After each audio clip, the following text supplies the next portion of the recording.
Я имею в виду первый раз с участием.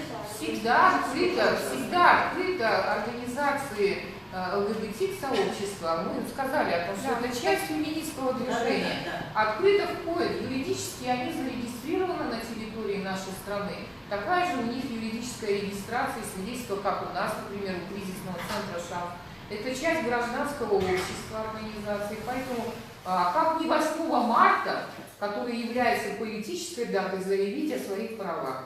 Вот, конечно, потому что не забываем мы, у нас с вами есть конвенция по искоренению наихудших форм дискриминации. Страна отчитывается в этом году. И даже есть соцзаказы со стороны Министерства труда и соцразвития для открытия убежища для пострадавших от насилия женщин из групп с пересекающимися формами дискриминации, пострадавших от насилия в семье, в обществе, только тех, кто из Чуйской области, всего лишь 4 места. Я думаю, что безопасные места на территории города Бишкек должны мэрия города Бишкек, районная администрация определиться, потому что закон номер 63 об охране и защите от насилия в семье, статья 1, пункт 1, он уже с апреля месяца принят.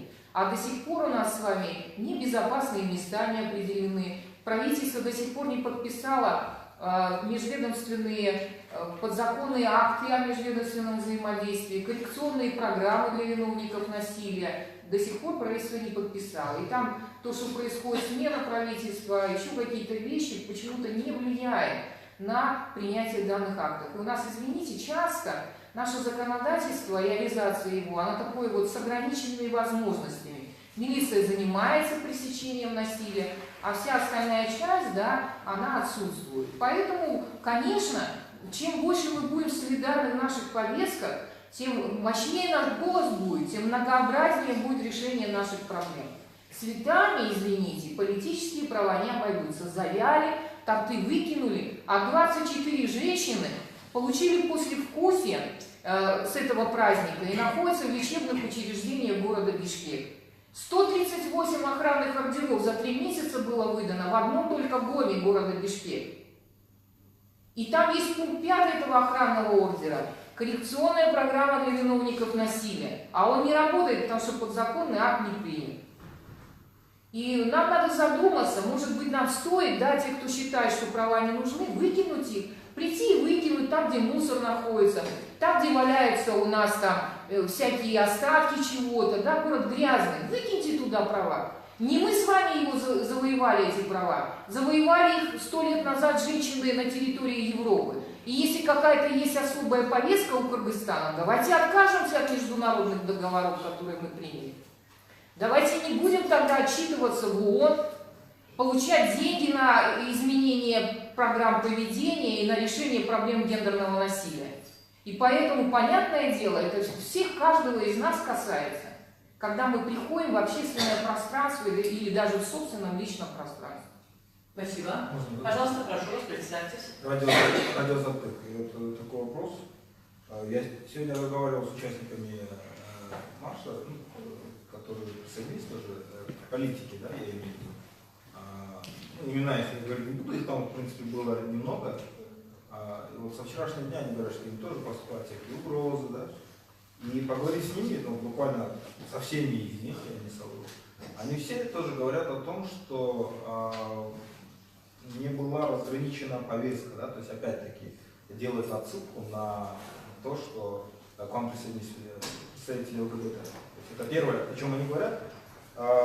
Вопрос вот именно тоже заключается в этом, кто занимался приглашением этих политиков, да, было ли им сказано, то, что они говорят, что им, в принципе, буквально я вот даже процитирую, пригласили на свадьбу, пришли на похороны. То есть вот кто-то даже так среагировал на это. Второй вопрос насчет угроз, именно через соцсети. Они говорят, что им начали многие там люди писать со всякими угрозами, даже угрозы по отношению к их семьям, да.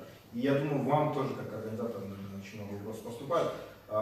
Как вы реагируете, то есть написали ли вы конкретные там заявления, да? То есть вот по поводу вчерашнего эфира, в принципе, там понятно, да, что вы поехали в ГОМ, вот конкретно по угрозам, которые приходят через соцсети. И третий вопрос у меня, вообще вот, дискурс в социальных сетях, вообще в обществе, все говорят, что он пошел в другом направлении, да, все начали там обсуждать чай, да, там, буквально там 80-90% пользователей соцсетей. Одно дело говорить, что это хорошо или плохо, но другой вопрос, в чем, по вашему мнению, заключается причина провала коммуникационной стратегии? Потому что как организаторы вы тоже должны были отвечать. Спасибо. Сейчас разграничим, да, в зависимости по первому, да, хочу, у вас 3 вопроса было. Первый касается повестки, вторая, значит, присутствие политических деятелей, да, там, и третья это дискуссии. Хорошие вопросы. Вот, о повестке. Значит, Фарида кратко, подробно скажет, но хочется сказать, что если человек присоединяется к маршу, да, во-первых, он должен понимать, к чему он присоединяется. И как говорят это, я помню при штурме Белого дома, когда очень много людей было в 2005 году в нашей стране, в Бишкеке, значит, и вы помните, что там разные вещи были, на коне скакали и прочее, и там было избиение некоторых, то один из, когда было сказано, там же людей бьют в Белом доме, да, там вот они бегут, там выбегают оттуда, один из людей, стоящих возле забора, сказал, не боитесь, не ходите. Вот. Поэтому мы должны понимать, коль у нас права женщин является повесткой достаточно не только щепетильной, но и агрессивной, и 8 марта, и всегда в 16-дневных акциях у нас же тоже разные вещи бывают против насилия с ноября по декабрь.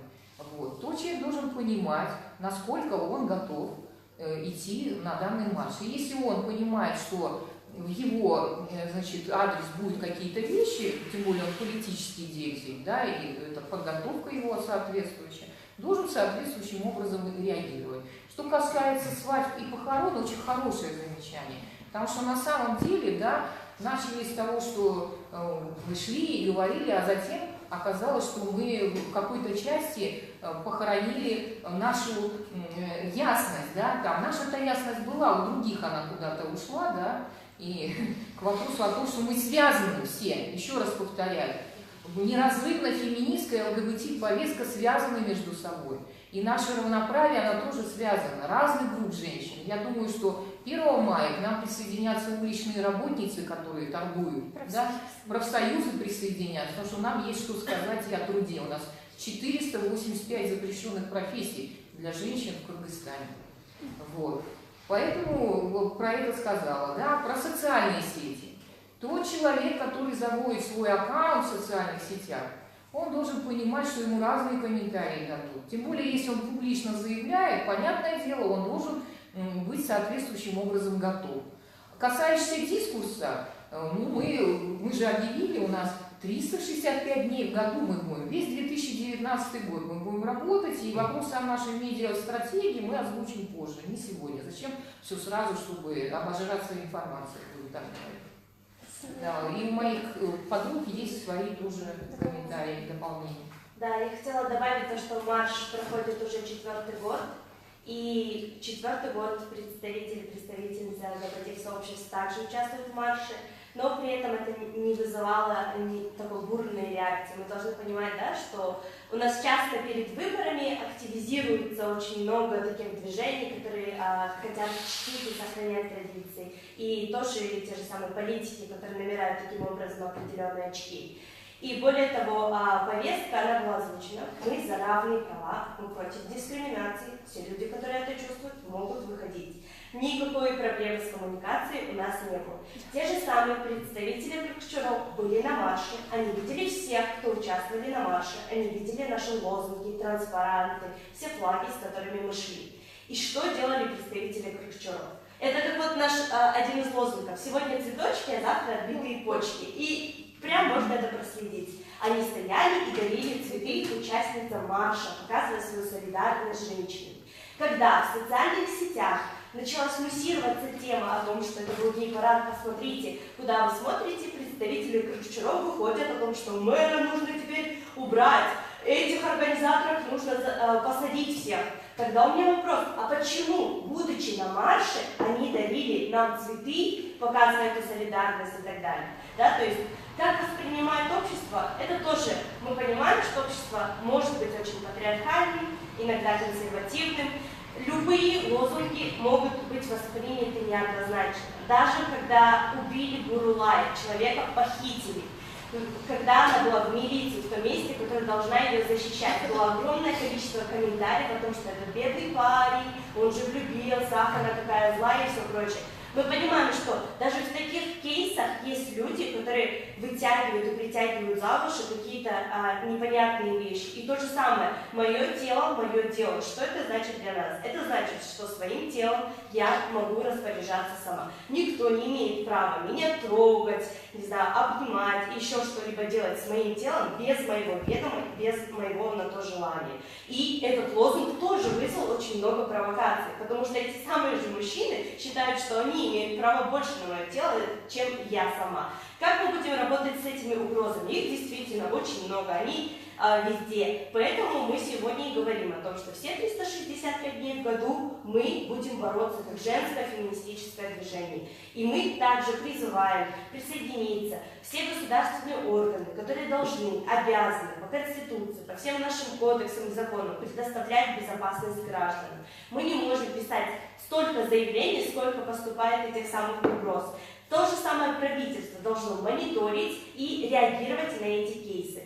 Почему только тогда, когда, я не знаю, выходят вот эти мужчины прекрасные, толпой с очень жесткой явной позицией врываются в чужие кабинеты, государство на это реагирует. Государство не должно вестись на провокации, потому что там они боятся или еще чего-то. Но когда те же самые мужчины призывают к насилию, к убийствам и постоянно везде угрожают, то государство должно реагировать. Реакция, наши законы, которые у нас есть, обеспечивают права для всех, а не только тогда, когда есть те, кто за них борется, и есть те, кто там, не знаю, на кого все вылилось это сверху. Вот это наша позиция сегодня. Спасибо большое. И да, я бы тоже хотела ответить на вопрос Касыма относительно, да, что к нам присоединились политические и общественные деятели. Я хочу официально озвучить, что вообще-то вот это все мы публиковали на своих официальных страничках в интернете. У нас есть мероприятие на Фейсбуке, вы также его можете открыто найти. И мы вот весь текст, который здесь изложен, он там же также и написан. Это первое. И второе, я хочу отметить, да, как соорганизаторка этого мероприятия, да, которая несла полную ответственность перед мэрией, да, относила все уведомления в ГУВД и так далее. Хочу сказать, что, во-первых, это было открытое мероприятие, да, к нему присоединялись и могли присоединиться все желающие, да, по Конституции, по нашему гражданскому праву, да, и оно для этого и было публичным, публично опубликованное, да, на наших страничках в интернете. И касательно официальных приглашений, ну, я не знаю, если честно, с нашей стороны не было официальных приглашений, это была их личная позиция, что они присоединились, да, и мы в этом году поднимали также повестку солидарности, и нашим маршем, да, это была площадка солидарности, где каждый, любой желающий гражданин нашей страны и Бишкека мог присоединиться и высказать свою солидарность, чем воспользовались, ну, как бы не то, что, как бы, что и сделали люди, которые пришли на марш и которые, ну, да, озвучили свои какие-то повестки. Поэтому касательно вот этого вопроса здесь точно вот такая штука, да, то есть это открытое мероприятие, к нему мы могли присоединиться все, и все, что мы увидели с вами 8 марта, это и случилось, то есть присоединились все желающие, все сознательно шли на этот марш. Вот. Спасибо большое. Журналисты, я обращаюсь к журналистам только. Есть ли у вас еще вопрос? Если нет, у меня к вам вопрос более. Готовы ли что-либо добавить? Нет, понятно. Спасибо. я пришла по приглашению. Я поняла. Да. Спасибо. И у меня последний вопрос. Я его сформулирую максимально точно, чтобы было хорошее взаимопонимание. У меня просто такой вопрос оценочный. Возможно, к вам, Елена, как эксперт. Скажите, в том, что ситуация ухудшилась, и это действительно так, как вы полагаете, более доминирующая роль принадлежит религиозной идеологии либо все-таки это следствие социальных реалий? Я хочу сказать о том, что здесь вопросов религиозной идеологии вообще нет. Не надо забывать о том, что мы с вами живем в бедной, неравной патриархальной стране. И в большинстве своем те выступления, которые делает Кырчуро, представители ее, это вопросы патриархальности. Мы рождаемся и приходим в этот мир без убеждений, без всяких убеждений. И постепенно общество давит на нас, и часто выборов нет, куда мы пойдем. И часто та патриархальная повестка, которая присутствует в жизни мужчин большинства своих, она как раз связана с тем, что мужчина не может сопротивляться в силу своей поведения, в большей части там он вовлечен в социальные группы, и он принимает, это часть давления на него. И если мы с вами в своих, в нашем кругу, мы понимаем, что у нас отсутствуют люди, мы не знаем ни одного ЛГБТ человека, то это говорит о том, что мы создали ту обстановку в том кругу, в котором мы находимся, в которой ЛГБТ-люди боятся открыто обсуждать свою жизнь. И это бывает часто фатальной стратегической ошибкой для нашего и ошибкой для нашего кыргызстанского движения, когда мы дистанцируемся от людей и от ЛГБТ-повестки. Поэтому для того, чтобы я считаю, что некое усугубление, которое вот присутствует, я в социальных сетях отсутствую, у меня нет. Хотя мои телефоны знают и звонят все, начиная от службы 112, 103, женщины, пострадавшие от насилия, родственники, просто люди. Вот. И я хочу сказать, что, может быть, нам стоит подумать, то, о чем сказала Фарида, о нашей солидарности всех людей, независимо от того, как мы живем, какой образ жизни, потому что патриархат и неравенство, оно касается каждого из нас. И когда нас объединяют и говорят о том, что нет, ты мужчина, вот ты такой, то тем самым мы должны четко понять, зачем нас объединяют. И значит, кто-то уже начинает осуществлять власть и контроль для того, чтобы отнять у нас определенные права. Спасибо. Вы меня утешили, что в этом нет религиозной составляющей. Есть ли вопросы у журналистов? Если нет, то я завершаю работу нашей пресс-конференции и всех благодарю. И, пожалуйста, Надежда, что вы еще хотели сказать? Да, я хотела еще добавить по поводу того, что очень много сейчас ненависти вокруг. На самом деле, ненависти после марша не стало больше. Эта ненависть стала заметной. Насилие, дискриминация продолжается и существует каждый день. Просто из-за того, что в социальных сетях все активизировалось, это стало видимым. И поэтому мы призываем, чтобы мы боролись с этим. И есть замечательный писатель Джордж Оруэлл, который там писал «Скотный двор», где все животные собрались, решили сделать замечательное общество и написали, что все равны. Но потом кто-то дописал о том, что но есть те, кто равнее других. И именно так зарождается фашизм. Когда мы считаем, что одни люди должны обладать правами, а другие не должны. Если мы с вами, как общество, хотим, чтобы у каждого из нас была достойная зарплата, равные возможности, чтобы каждый человек имел право на свою личную безопасность, на то, чтобы создавать семью, на то, чтобы у наших, детей было достойное образование, значит, мы должны делать так, чтобы каждый гражданин Кыргызской республики обладал этими правами, а не выборочно.